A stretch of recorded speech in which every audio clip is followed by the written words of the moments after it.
Just for those of you who are new here, just to say this book, Purpose of Zen, it's quite an interesting book. It's put out by Zen Master Bon Soeng, who's the founding teacher of our school.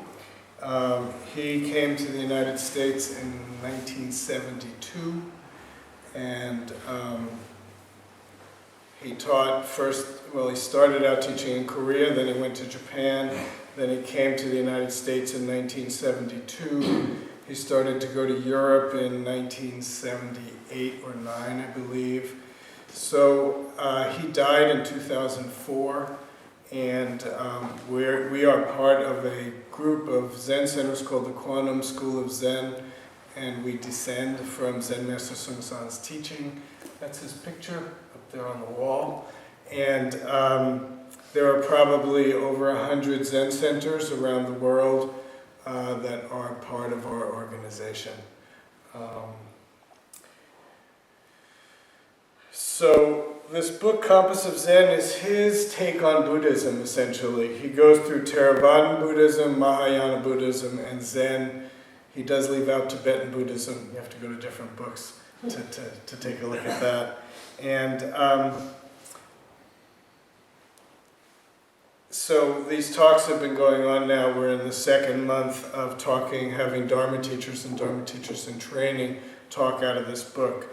So I'm going to talk about a few parts of this book, but maybe I want to preface it by talking a little bit about what I really want to talk about, which I've been having difficulty really getting to it. So this talk tonight is an attempt to gather some of my own thoughts on this.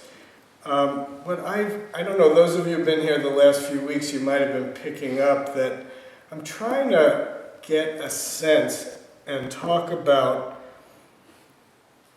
both for Zen practitioners and non-Zen practitioners, how to live an everyday life that brings these teachings into our lives and that we're actually working with them on a day-to-day, moment-to-moment basis. So what we do here at the Zen Center is actually quite simple. We have our formal practice, that we call it, and the formal practice really is based on very few things. We do bowing practice in the morning. We do 108 full prostrations, and there are many different reasons we could give for why we do it, but really we do it because that's our practice. And different people get different things out of different aspects of the practice, and probably if each one of us was creating a practice from scratch, we wouldn't do all of these things. But these are the groups of things that we do that are, in a sense, it's our inside work. I'm going to skip a little bit, but let me preface it where Zen Master Bon Soeng has a section here. He talks about the purpose of Buddhism. Actually, he calls it the purposes of Buddhism. And it's quite simple. There's two. First, attain enlightenment, then instruct all beings. Sometimes we say, attain your true self and help this world. That's what Buddhism is about. So you can say, in some sense, there's inside work and outside work. So our inside work is the practice that I'm beginning to talk about. We bow 108 times a day. We do chanting practice. Tonight we chanted for a half an hour. The morning time during the week we chant for about 20 minutes. On retreats we chant probably for about an hour and a half a day. We do 20 minutes in the morning, a half hour in the evening as our regular practice of chanting. And then we do meditation or sitting Zen. Some people who have bad backs do lying down Zen. Sometimes, if your body hurt, as Paul made in his instructions tonight, you can stand up and you can do standing Zen. But this meditation practice, in some ways, is the heart of what we do for our inside work. And then we also have interviews where we do something called Koan practice. You might know the name from the Japanese. It's Koan practice, where we use some of the 1700 classical koans or kungans that are used in many different Zen traditions. We also use many of them from the Korean Zen tradition, and then we make them up. The ones we make up can really come from anything, but they often come from everyday life. And then we have Dharma talks, and that's our formal practice. But then there's the 98% of our lives that we live outside the Zen Center. Or even some people live inside Zen centers, but then you're dealing with community life, you're dealing with relationships, you're dealing with work situations, family situations, all the myriad of kinds of things that each one of us finds ourselves dealing with every day. And I think the challenge for practitioners is to find a way to make their practice active and alive in the everyday moments that we live in. So most of us have some kind of job that we do, and when we're on the job, very often we're not the boss. So suddenly we're having to deal with authority issues. There are people telling us what to do, and how to do it. We may or may not like that. How do you deal with that? How do you bring your practice to that moment? That moment is not that different for somebody who practices and somebody who doesn't. We all are surrounded by people who would never step foot in a Zen center, who don't know anything about the inner practices that we're talking about.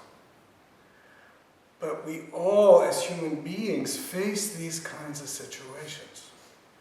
So what do we need to deal effectively and in the situations in our lives, and also,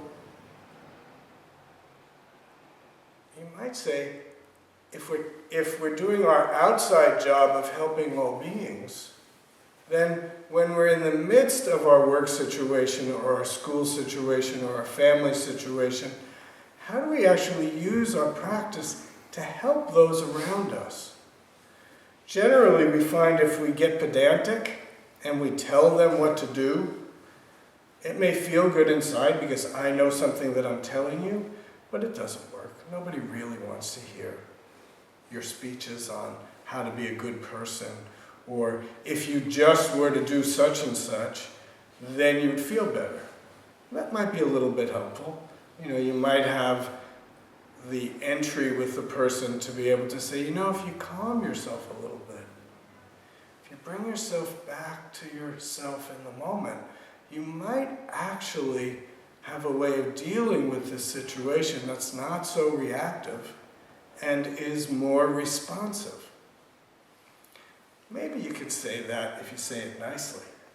But if you start to tell people, I know how to be responsive, and I'm going to teach you to stop being reactive and be responsive, basically they're going to give you the finger and turn away.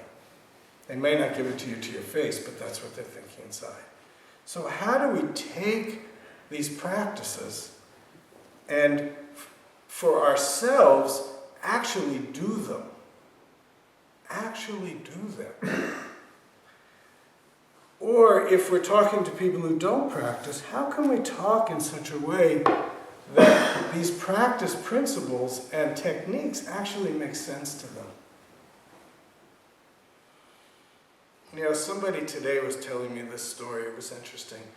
She was very anxious, and she was dealing with her anxiety, and she was really struggling with it.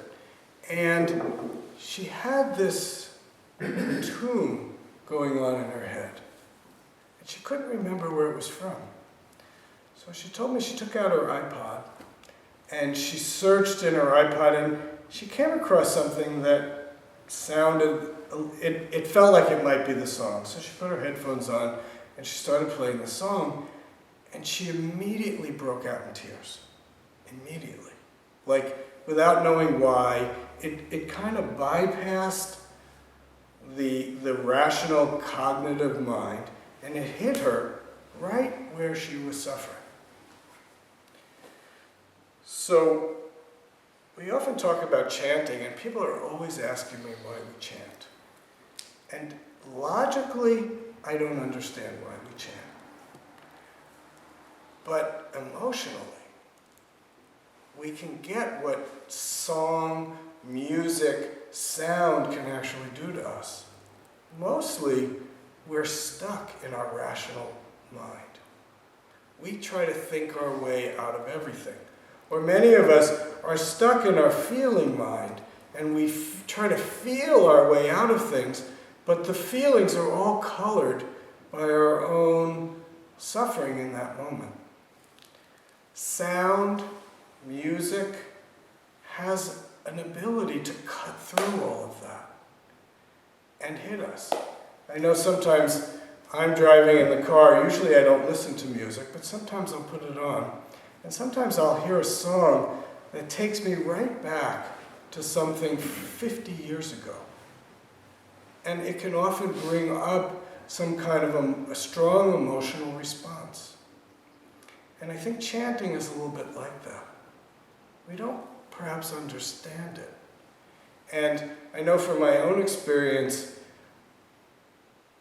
those of you who might have noticed, I don't use a chant book. I've been doing these chants for about 40 years now.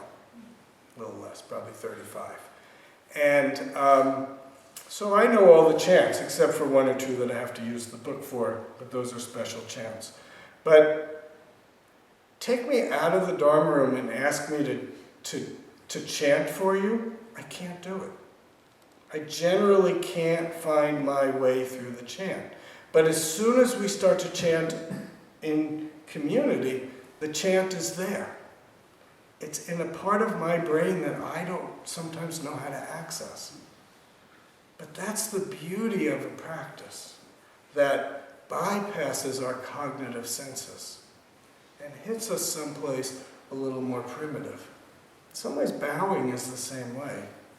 We do these bows, and for those who have the physical capacity to do them, we go down all the way to the ground, we come up, we stand all the way up, and we do that 108 times. It takes about 12, 13 minutes. On one level, it's crazy. But on another level, when you do it, there's something there, something that we don't understand. And in meditation practice, that's the one that we think we understand. That's the one that makes sense to most of us. And for those who come to a Zen center, they really come for the meditation. That makes some sense. But those of you who've been doing it for a long time, do you really know what goes on when you meditate? Do you really know cognitively what it's doing? I would venture to say not really. You might have a story about it. If your friends or your lovers or your family ask you, what do you do when you meditate? You probably have a story to tell them. But if you're paying attention day in and day out when you're sitting, it's always different. It's always changing. It's never like it was before. So the story gives you something, but it's not actually the thing itself. And in many ways, our inside practice, this attaining our true self, understanding our own nature, their inner work to get a closer sense of who we are.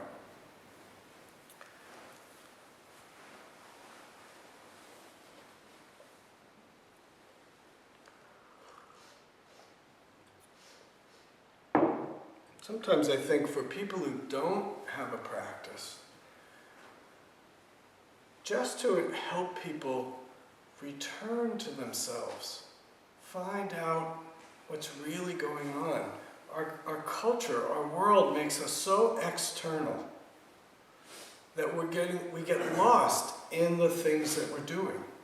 And all the different suffering, all the different psychological struggles that we have, so much of it comes across in this kind of external world. The Buddha was so simple in what he said suffering was about. We suffer because we want something. The thing that we want, yeah, sometimes we say we want a good feeling and that's internal, but it's often based on something outside of ourselves. We separate the world into self and other, and then we chase after the other to get what we want or to keep away what we don't want. So in many ways, desire and anger are mirror images of each other. With desire, we're trying to grab hold and keep. With anger, we're pushing away and rejecting. And in that grabbing and pushing away, our false self, our small self, gets created. And in our everyday lives, we have a really good chance to deal with the manifestations of our small, false self. So, how do we bring our meditation, our chanting, and our bowing practice into our everyday life? How do we listen closely enough? I would say what I'm suggesting here is that listening is one of the tools we can use to get a sense of what's really going on. When I talked about Koan Bon Soeng chanting tonight, I mentioned how the words Koan Soeng mean hearing the cries of the world. The problem is our hearing is tainted by our thinking and feeling. So we think we're hearing, but we're actually filtering it through our own ideas and opinions and desires and needs. I realize I'm skipping around on you a lot. Is this flowing? Is it making sense? You catching what I'm trying to say? Again, it's this process of taking this connection to our inner life and bringing it into our outer lives. So that when our spouse or our close friend does something that makes us angry, we have a kind of purchase, a place to stand, so that we can actually deal with it without reacting. So this listening, this having empathy and compassion for the person or people that we're dealing with, changes everything. If we're stuck on maintaining my self, then everything is self-centered. Everything outside of ourselves becomes an object to satisfy my need. But if we're willing to take in the suffering, the needs, the concerns of others, suddenly there's more openness and more ability to actually use our practice. It could be simple, silly things. Like in my house, in the evening, we feed our cat wet cat food. We have this can. And the way I think the way our cat has trained us, although I think I trained my cat in this way too, we dole it out over probably 5 or 6 small portions over the course of the night. It helps calm things down and make the cat more easier to deal with, I think. Anyway, that's not the point. But if the top of the cat food isn't put on right, it gets full of the cat food. And I personally don't like to be touching the cat food. It's one of my hindrances. So I like the cat food top clean. My wife has a different way of putting it on than I do, and sometimes it gets dirty. And I just noticed the other day, my first reaction was to strike out and tell her to stop doing that. But this is such a stupid example, but this is the stuff of our lives. But something stopped me. I said, first of all, one reaction I'm going to get is pushback. Another reaction is she's going to be hurt. And really, what am I going to get out of striking out about this stupid little problem. So, I wish I could tell you that always stops me, but it did this time. And I just waited. And I took a few moments, and I realized, really, it was my problem. You know, we so much want to make it somebody else's fault, because then we could fix it. Somebody here gave a Dharma talk years ago, and it was a perfect example of this. He was getting ready to leave the house, and he couldn't find his shoes. And he started going around the house saying to people, "What did you do with my shoes? How come you moved them?" With no real sense that anybody did anything to his shoes, except he didn't know where they were, and his first reaction was to think it was your fault. So, using our practice in our everyday life, the first thing we have to do is stop and let things settle for a minute. What am I really doing? What's really driving me? We ask the question in meditation, what am I? What is this? Bringing that question into our everyday life stops us from just reacting impulsively and gives us a chance to really take stock of what's happening. So the Buddha gave us some valuable help in how do we take our practice out into our daily life. He called it the Eightfold Path. And then on top of the Eightfold Path, we take precepts. The first 5 precepts, everybody who's got a gray robe and one of these kasas, these brown kasas, they've taken at least 5 precepts. The first 5 precepts are essentially, I vow to abstain from killing, I vow to abstain from lying, I vow to abstain from taking things not given to me, I vow to abstain from actions done in lust, and I vow to abstain from the use of intoxicants in order to induce heedlessness. Those are our 5 precepts. The Eightfold Path. You can say it a lot of different ways, but the way we have it written here is right view, right thought, right speech, right action, right livelihood, right effort, right mindfulness, and right meditation.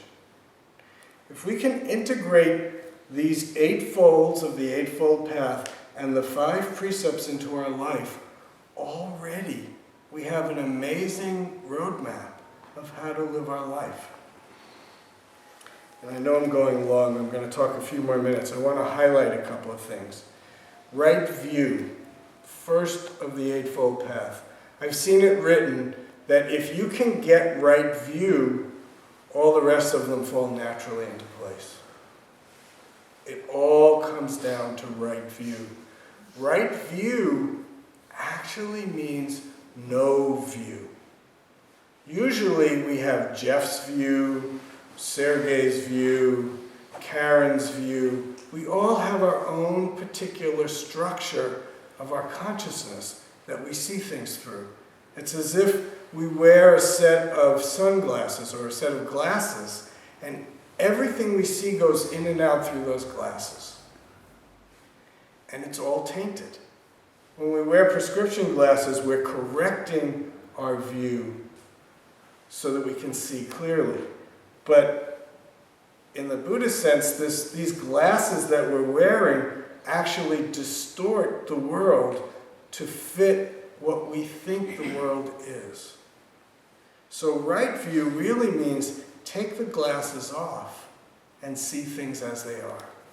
You've probably heard me, those of you who come here for Dharma talks, you've heard me talk about absolute value.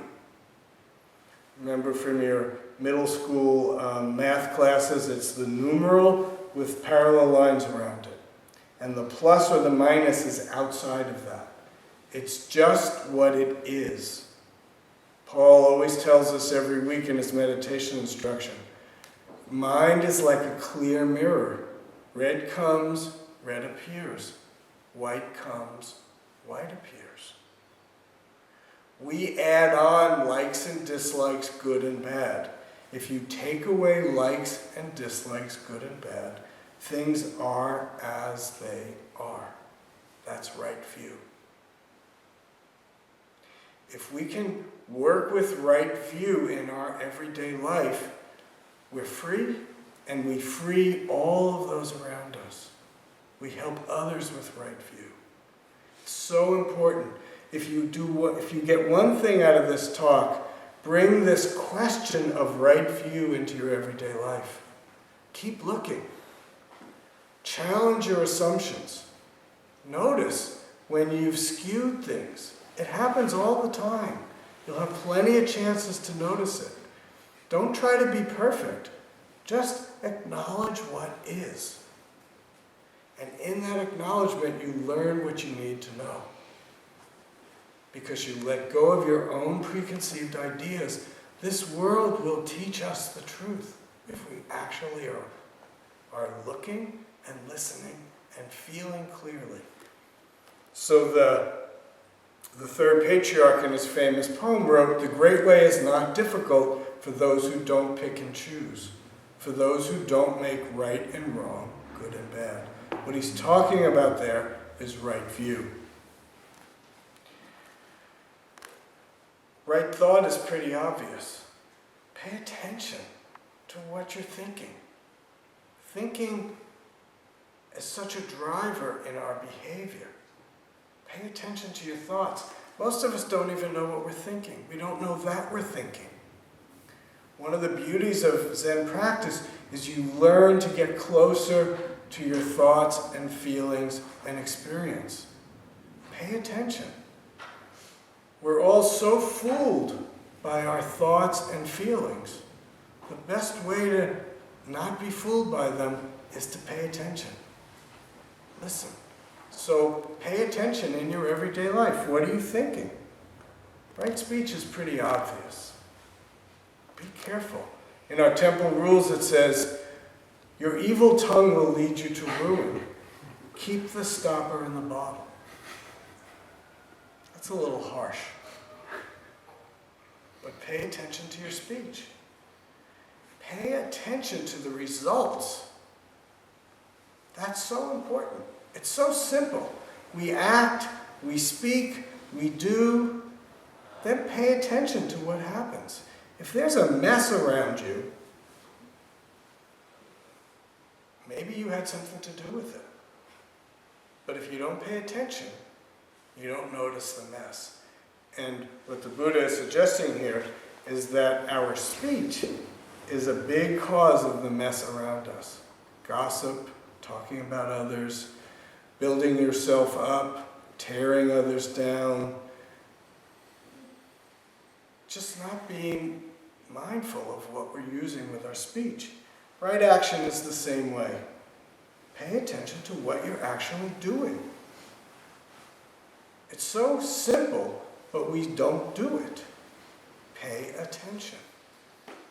Right livelihood, that also actually, we don't say what the right livelihood it is, but in a number of ways, connect how you earn your living to who you are. There's so many things I can say about right livelihood. I'll probably get back to that in another speech. Then there's right effort, right mindfulness, and right meditation. That brings us back also into our inner practice. There are different kinds of meditation. Zen meditation includes all of them. But there's concentration and there's wisdom. Concentration is focus. Can we keep our minds steady? So in our meditation instructions, we have ourselves bring our attention down to our lower abdomen. Again, you will hear me talk about this all the time. We bring it down to find some stability of mind. You know, when I started my meditation practice, and I still use this quite often, it's not our official instruction. I work with counting sometimes, not always, but I'll work with counting exhalations. I'll count to 10, and then I'll go back to 1. The great question that Paul is always talking about is in there. But there's a focus on my breath and keeping track. Many people count their breath and are getting lost all the time. That's okay, come back again. But it's possible to focus, to keep track. Many of us don't really learn to focus and concentrate. So just this simple, in our meditation practice, a simple focusing on the question, focusing on the breath, focusing on the counting, whatever it is, there's a steadiness and a settling that comes from concentration. And there's also a wisdom, a mindful wisdom of understanding the craziness of our own mind. We're all batty. Every one of us. We try to deny that. But our minds are so complex and our experience is so varied that we're always skewing one way or another. If we don't pay attention to what actually is going on in our thought, feeling, construct, we never know what it is that's leading us astray. So often I'll say, pay attention to the results. That's in our outside life, how we learn about our action and our behavior and our way of helping this world. Because we may have a great idea and intention to help, but we might actually be creating a lot of misery along the way. And unless we're paying attention to the results of our life, we don't know it. So to practice in our everyday life means to take the tools and the focus, the concentration, the wisdom, the compassion, and the empathy. 5 things. I don't know if I could say them again. But 5 things. Focus, wisdom, compassion, empathy, and I said one more. Nobody knows, huh? Anyway. Concentration. Thank you. If we bring those simple things to the moment in our life that we're living, we have a chance to bring some healing and peace to the world. If we don't bring them, there's no chance. I'm sure Zen Master Bon wasn't the first or the only person to say this, but he said one time we were doing a chanting retreat, he said, if you think you can, maybe you can. If you think you can't, you can't. If you bring the tools of your practice to your everyday life, maybe you can have right view and right action, right speech, and help this world. If you don't bring them, you can't. The wheel of samsara, the wheel of suffering will just keep spinning, and whatever it is that's the mess of your life will just continue to be there. You get to choose. It's your choice. It's my choice. How do I live each moment? That's the only thing that really matters. I'm not suggesting you need to do it right. I'm not suggesting some rigid, self-conscious, walking on eggshells kind of living. Completely engage, completely be part of what is, and then pay attention. When you're doing something, do it. But pay attention. What am I actually doing? And we practitioners, we have a little bit of an advantage because we practice these tools of wisdom, concentration, compassion, empathy, and care. Focus, whatever the 5th one is. But we have to do it. You can't rest on your laurels. Whatever you did yesterday is nice, but what about right now? What about right now? Question? Comment? Anything anybody wants me to talk about?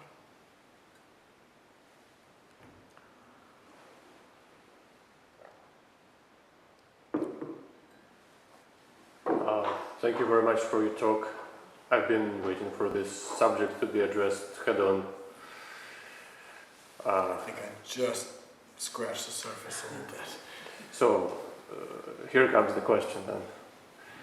So, right livelihood, you promised talk on that.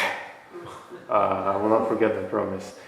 But my immediate question is, how the heck do I help this world if I spend...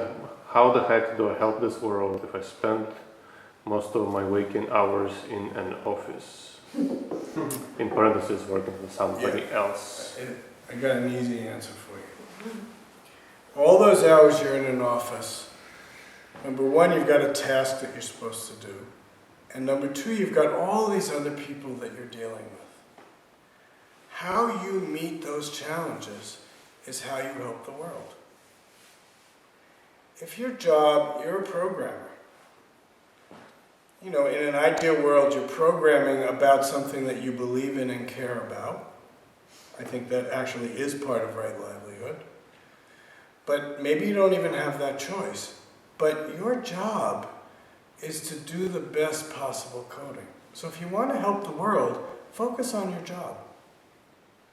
Whatever your job is, do it. Usually we don't like something or we don't feel good about it, and we half do it, or 3/4 do it, or 80 or 90% do it. But if you want to really help the world, do your job. And when you're dealing with people both above you, below you, and around you, 360 degrees in the 10 directions, treat them with love, compassion, respect, and that changes the world. That's how you help the world. Whatever your situation is, whether you're in the grocery store, or at work, or pumping gas into your car, you have a choice. How do you meet that moment? If you think only if I have a better job, then I'll be able to help the world, then you're missing the point. Whatever it is, bring your best effort. That's what Buddha called right effort. Do it. And that's how you'll help the world. And if it's really not right for you, then quit and do something else, but do it. Most of us have to earn some money, so you got to find your way.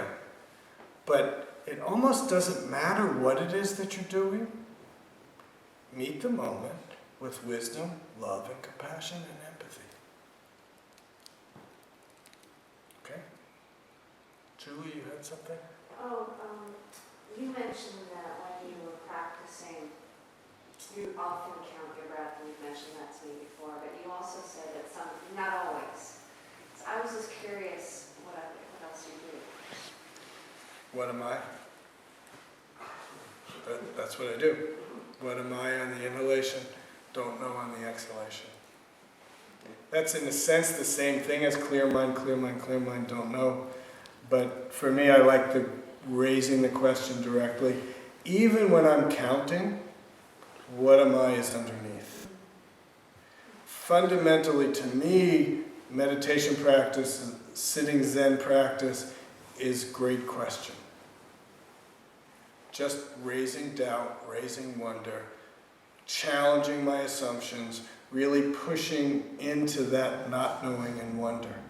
That not knowing and wonder is the point of openness. And to me, openness is a critical piece of a real practice. Whether it's in the meditation hall or dealing with my everyday life. It's cultivating that kind of openness, that wide view. Trying to get out of that closed, narrow Jeff view and widen it and open it. Okay? Yeah, I just want to thank you because, I needed this, some basic stuff out of the book. One of the things that I was really caught with when first reading it was that when he's talking about, I don't do the precepts for myself, I do it for other people. That was a really important line out there that I forgot because in the past I was like, I don't take the precepts, but that one really cut through a lot. And I think with some of the ways that the precepts and the mindfulness practices are put in this tradition really does truly center on other people and center on what is happening in the world. So that I just appreciate you putting it clearly again, because sometimes I forget that when I'm coming over here. Right. So thank you. You know, there's less separation between me and other people than we actually think. So what's good for others works pretty well for me. It's actually, if it's just about me, that's really where the suffering lies. But if I can include the well-being in a larger sphere than just myself, then I'm less self-centered. And if I'm less self-centered, my experience is I'm actually happier. That if I get too self-centered, even if I get what I want, there's a kind of emptiness to it, because I've separated myself off. Anything else? A little bit. Shy to ask this. So it's on the topic of self-centered. I'm dealing with, inside of me, a child that wants attention. The child doesn't get attention, so the child tries to do anything it can to get attention, wants to be recognized, wants to be the superstar, wants that to be sought for that attention. And then the child tries, doesn't get that attention, then suffers. And I was trying to understand, like, what is that? It's like ego, reassurance, a need for love, all these, I don't know. But I don't know how to take care of the child. And so I annoy the Jesus out of people around me. So, especially my boss. You know, thanks for sharing all that, because more or less, everybody understands. You know, we all, from a very early age, we sacrifice our own true nature to survive. And the more we do that, the more we've lost ourselves, and the more needs we have. So this need, this desire, strong desire for recognition, for attention, you know, I don't know your story, but I'm sure it grows out of the conditions that you grew up in. Yeah. That's why you pointed back to the little child inside. So my best advice to you would be to bring that little child to the cushion. Make space. Get connected with him. You know, usually, you know, you're saying that he causes trouble at work. So your first instinct might be to push him away or to discipline him or tell him you better stop that. And he might have to stop some of it in certain situations. But make some room. If our inner work is about understand your true self, to understand your true self, you actually have to go through the small false self. You can't reject it. That's also important. So give some space to that. Bring that love, wisdom, and compassion, and empathy, and whatever the fifth one is. Maybe it's only 4. But bring that to your practice. Bring that. And sit with it, learn about it. Listen to the cries of that child. And see if you can, by doing that, you can actually bring him back to yourself. And he'll be less of a problem. You know, most of you know, and maybe Paul said it tonight, I don't know, that I'm a psychotherapist. So sometimes the rap on me in the quantum school of Zen is I'm a little too psychological in my teaching. But in a way, psychology and Zen, they come very close together. It's so much. The psychological part helps us understand how we got here. The Zen part helps us change it. That's a little facile to say it that way, but there's some truth to that. And often what I notice with the people I work with in psychotherapy, they could really use some Zen. Because it's so easy to just get stuck in the story. But if I can be bold enough to critique Zen students, it's that they don't understand their karma enough. We talk about understanding our karma, understanding ourselves, but we miss it a lot. And the psychotherapeutic process is one way of doing that, not the only way. What I'm suggesting in your meditation practice of awareness of thoughts and feelings is in a sense the same as psychotherapy. It's not different. The psychotherapy process gives you another person to mirror with and to bring it out.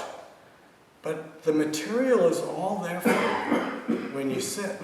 And I'm not suggesting that you think about it. I'm suggesting that you observe what's arising moment to moment in your sitting practice. And if you do that, the material is there for you to see. And if you can keep your grounded center and not bite the hook of all these things, you can clearly see and learn about it so that you don't fall prey to it. They work, the synergy is there. And it's all there both in psychotherapy and in practice. It's there, but you got to do it. It's so easy to fool ourselves. It's so easy to sit on the cushion and cultivate what we like and ignore what we don't like. But practice is not rejecting anything. Anything. But you need the clarity and the perception to find out what's really going on. Otherwise, you're just stuck in samsara, and we keep doing the same things over and over again.